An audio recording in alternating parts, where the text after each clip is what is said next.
जय श्रीमन नारायण। ए पर जे टिप्पणी हम करे जा रहल बा रामानुजदास श्रीमान गट्टू वेणुगोपाल स्वामी जी के द्वारा दिहल गयल बा। अध्याय 10 विभूति योग श्लोक 35।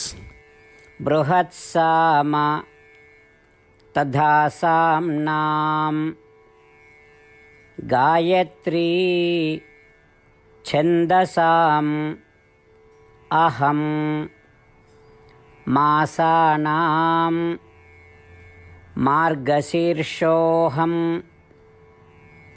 ऋतूनां कुसुमाकरः।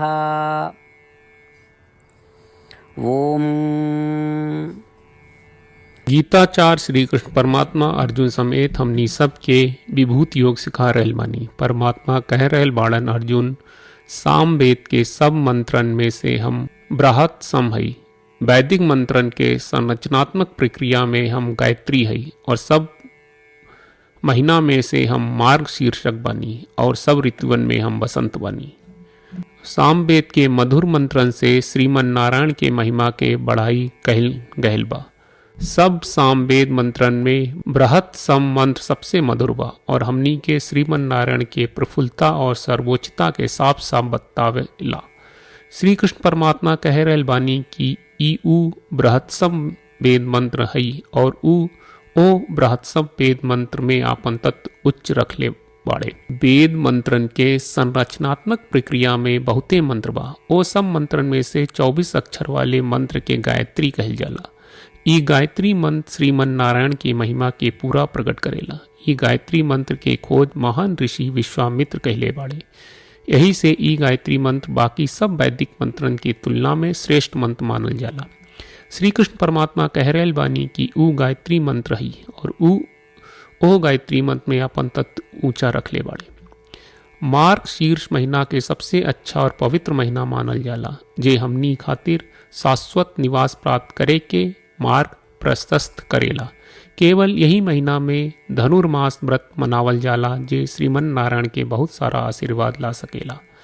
श्री कृष्ण परमात्मा कह रहल बानी कि ऊ ई मार्ग शीर्ष हई और ऊ आपन तत्व के ऊ मार्ग शीर्ष में ऊंचा रखले बाड़े। वसंत ऋतु ई मौसम में सब फूल खिल जाला। ई ऋतु के सब ऋतुन के राजा मानल जाला और वैदिक यज्ञ के खातिर ई ऋतु शुभ होला। श्री कृष्ण परमात्मा कह रहल बानी कि ऊ वसंत ऋतु हई और ऊ वसंत ऋतु में आपन तत्व ऊंचा रखले बाड़े। हमनी के श्री कृष्ण परमात्मा के उपदेश के याद कहिल जाए जब भी हमनी के सामवेद मंत्र बृहत्सम सुनल जाला, जब भी गायत्री मंत्र सुनल जाला, आजाप कहिल जाला, जब भी हम मार्ग शीर्षक महीना से गुजरत बानी, आज जब भी बसंत ऋतु से गुजरत बानी, ता हमनी के श्री कृष्ण परमात्मा आ श्रीमन नारायण के ध्यान कहिल जाए। श्री कृष्ण परमात्मा श्रीमन नारायण के सामने समर्पण करत समय अपन जीवन के सार्थक बनावे के प्रयास करत हमनी के श्री कृष्ण परमात्मा के वचन के श्लोक के रूप में दोहरावे के प्रयास कहिल जाए।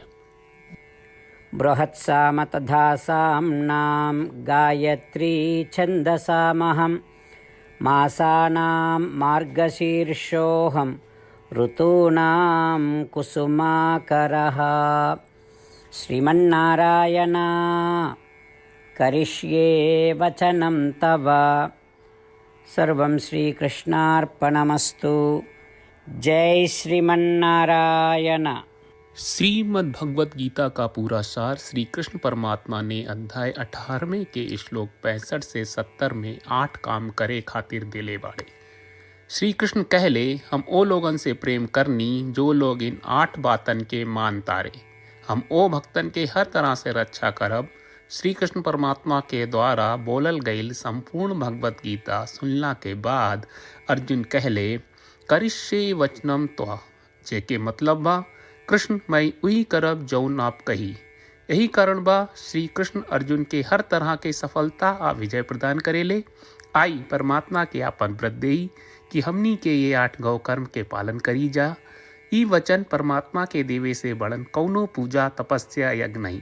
हम 8 प्रण कहब जौन हमनी के करे के चाहिए। आप सब कृपया इन्हन के आपन दिमाग और दिल में सोची।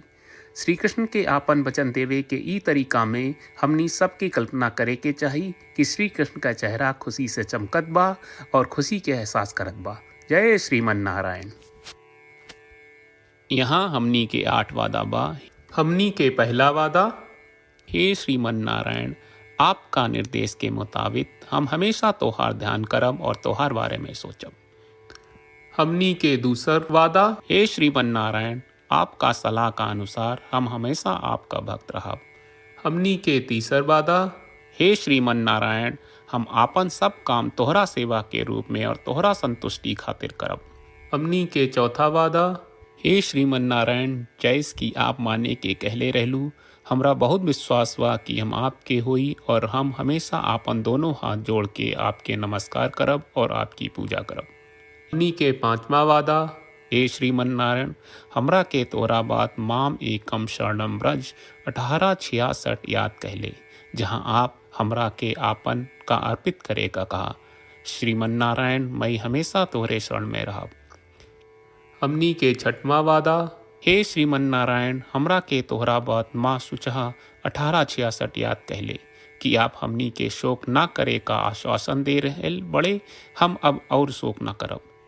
हमनी के 7वां वादा, हे श्रीमन नारायण, आपने हमरा खातिर श्रीमद् भगवत गीता के वितरण करके हम सबके कृपा कहले और आशीर्वाद दहले बा। हम वादा करत बानी कि रोजाना कम से कम 1 श्लोक पढ़ब या सुनब। हमनी के 8वां वादा, हे श्रीमन नारायण, आप गीता के पूरा मानवता तक ले गयलू। हम गीता में आपके दिव्य वचन के उन भक्तन तक पहुँचावे के प्रयास करब जे गीता से अपरिचित बा। हे श्रीमन नारायण, हम उई करब जौन तू करे का कहब। हम ऐसन व्यवहार करब जैसन आप चाहत बानी और हम खाली आपका खातिर काम करब। श्रीमन नारायण के रोज आपन वचन देहल कि हम ओइस करब जैस आप कहत बानी, ई अपने आप में बड़न पूजा बा। श्रीमन नारायण, करशे वचनम त्वा। श्रीमन नारायण, हम तोरे निर्देश के मुताबिक काम करब। सर्वम श्री कृष्ण अर्पणम अस्तु। जय श्रीमन नारायण। बृहत्साम तथा साम्नाम गायत्री छन्दसाम अहम मासानां मार्गशीर्षोऽहं ऋतूनां कुसुमाकरः। ॐ बृहत्साम तथा साम्नां गायत्री छन्दसामहं मासानां मार्गशीर्षोऽहं ऋतूनां कुसुमाकरः।